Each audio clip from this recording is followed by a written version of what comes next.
I'm wanting to get like a spiritual, like a really spiritual time.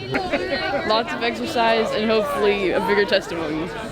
I know that it's only for 4 days out in the wilderness, but it's going to be really fun because I'm going to make some new friends. I'm excited to walk for like a family member I chose. President Faust a few years ago was talking about the handcart pioneers and why they had to go through the trials that they went through. And he said that the trials that they went through burned their testimony of the Savior so deep into their hearts that it continued for generations. It lasted to their children and their children's children. And what I hope for the kids is that they get just a little taste of that. We drove 7 hours here, and I was like, well, there's no turning back, and there was less mosquitoes in the campsite, so that was okay. That was better. Oh my head. Yeah.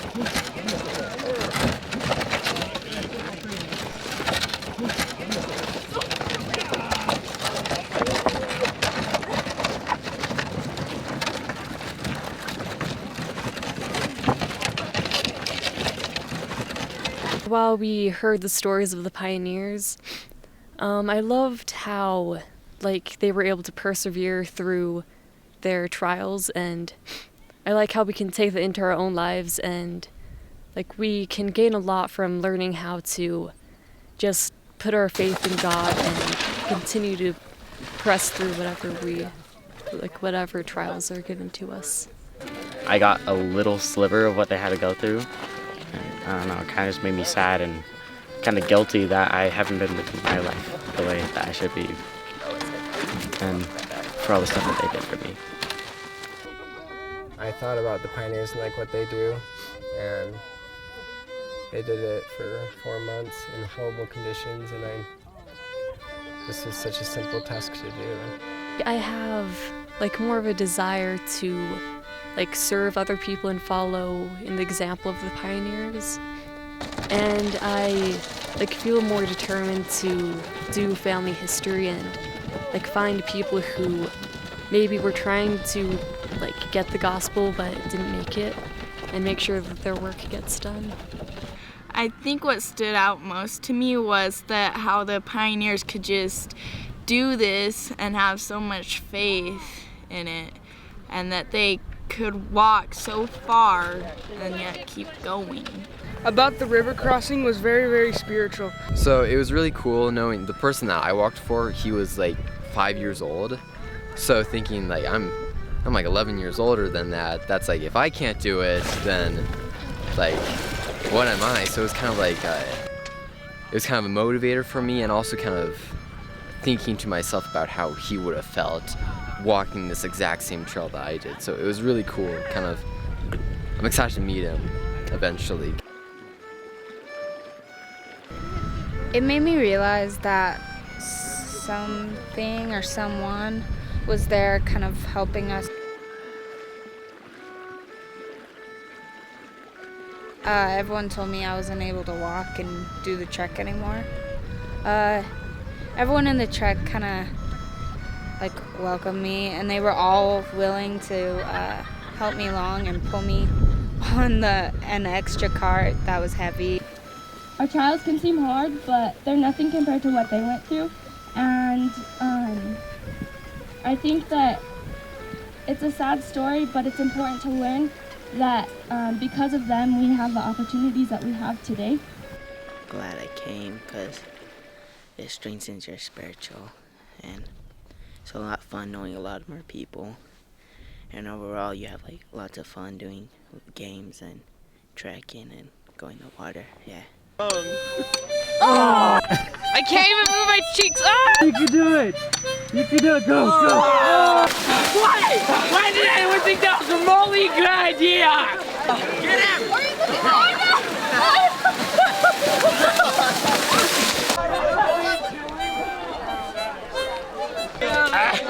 My pants are too wet. Oh, it was great. Wasn't too bad, to be honest. Head couple, on down the line.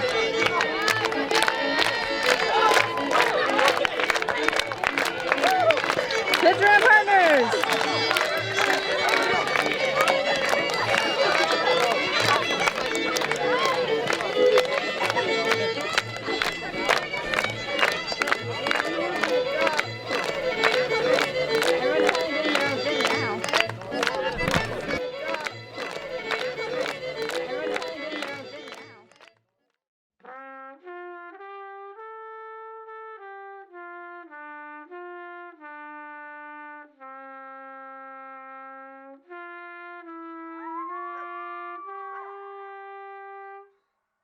We walked so much, like way more than what I'm normally doing.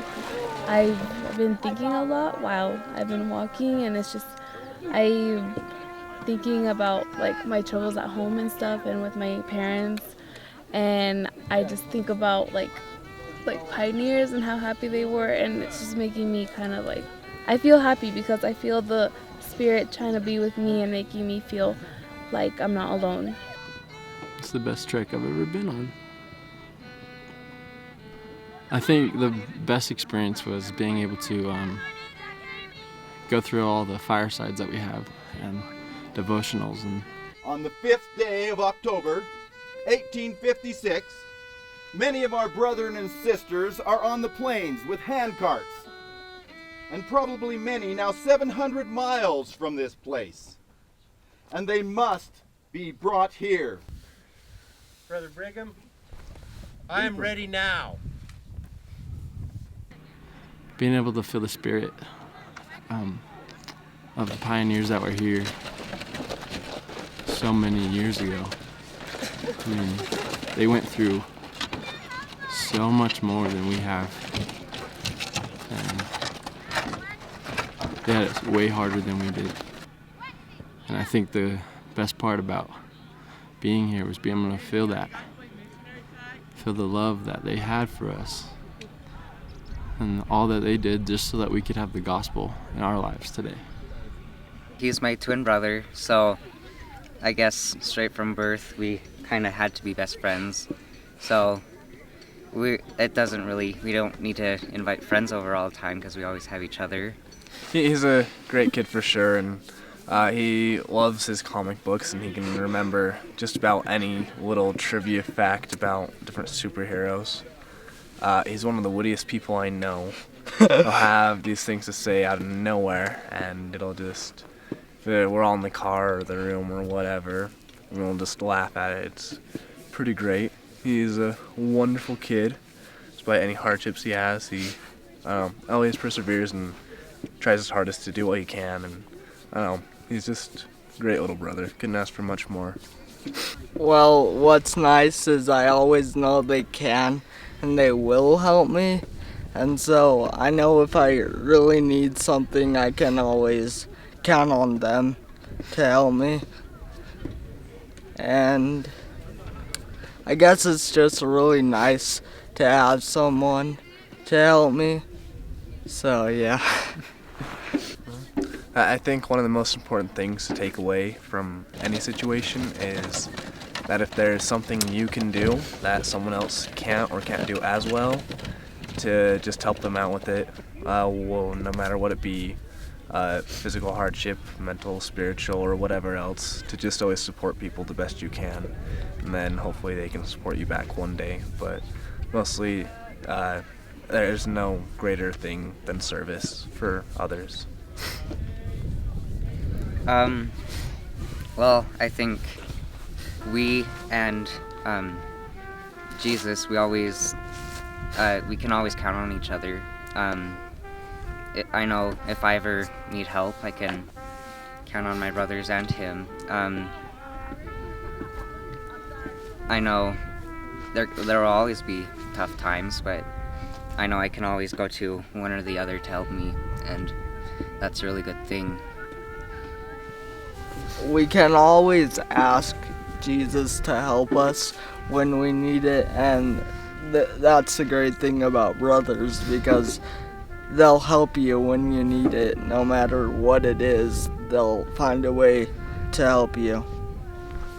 I actually brought my mission call along with me, and rereading some of those lines of what I'm called to do on a mission and called to do here, drawing the parallels between those were pretty powerful for me, and being able to share those with members of my family that I had almost a responsibility to teach as, big brother, that even now I kind of hope that I can be a big brother to either companion or the people that I'm called to teach.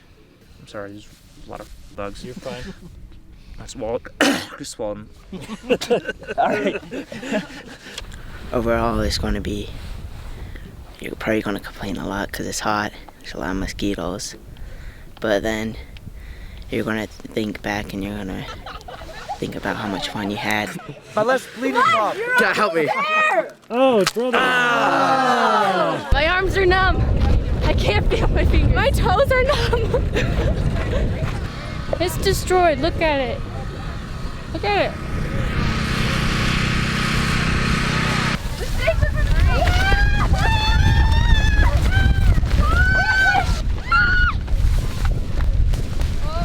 My cactus! Oh my God. Ah! Here's the other glove. Go get me some grass and I'll get the start. This tent, today we've got another broken. Oh yeah, it's fun. It's fun. The part in Martin's Cove where when we were all sitting on these benches, and then they started to pull the people out that were supposed to have died, and I thought it was a really pretty place, and the spirit was really strong there. I was thinking about like the pioneers and all the things that happened there, and then all of a sudden I just got this overwhelming feeling that like my ancestors specifically were with me right now, and I thought that was really cool, and that feeling continued the entire time through Martin's Cove.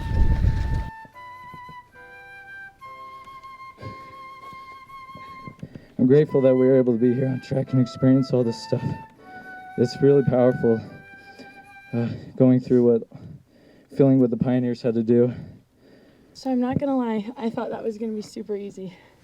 I thought I was gonna blow right through that and carry him all the way up, but I got to a certain spot and I could not move. I felt like I was sunk in the sand and I couldn't get past it, and there was nothing that would help me get through it. I tried to pull it and I would not move at all. And so I finally just decided that I needed to pray. And I got on my knees and I prayed so that angels can come and help me and make the load a lot lighter.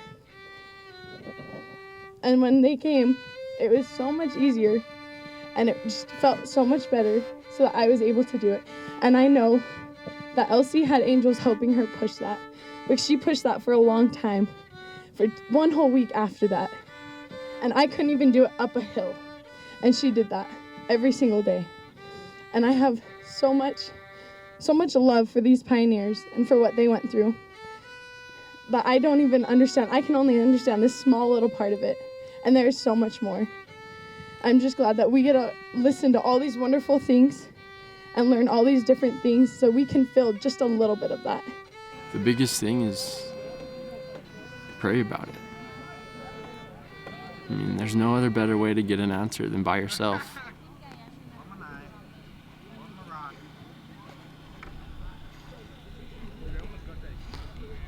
I know that for a fact because I've had to do the same thing. At the women's pool, before we started actually going up the hill, we said a family prayer, and then before that I was like, I have to go pray. And I just prayed that we all would have strength, and if we didn't, then I would have enough to get everyone through it. And after that, we went up the hill, and there were spirits lining it, I saw them help us up the hill. I didn't recognize them, but I knew that they had been there. And I only saw a little bit, but I saw the frozen earth beneath our feet, and I looked down and my shoes were gone and there was blood all over my toes, and I looked around me and there were people that had tears in their eyes. And then I saw heaven. It was so beautiful. I can't describe it.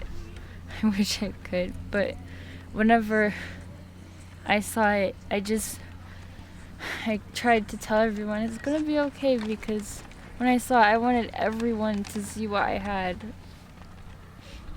And I don't want to leave anyone behind. Everyone has to go. So before this, I really didn't want to go on a mission, but now I want to go on like 50,000, because I want everyone to go to heaven and witness everything I got to, because that would be so selfish if I didn't share it. And after we got up there, I started crying, and I couldn't process it, because my mortal body it was enough. I couldn't take seeing heaven, but I knew that that's what I needed. But I know that I have to share it with everyone. I want everyone to go to heaven with me, because it was just so beautiful. And all those paintings you see with all the pretty sunsets and God descending, that doesn't even compare to what I saw. Probably I need to just double check my life and make better decisions about my future. I think it brought me closer to God, because this whole time I could kind of feel the Spirit with me, and I've been having a great time. I've been happier. Have you guys felt the power and the spirit of this place? I want you to just close your eyes for a second and think about the people that were here so long ago in the cold. I want you to imagine, what would they say to you? Thank you so much for remembering me. Thank you for remembering me. Thank you for remembering me. Thank you for remembering us.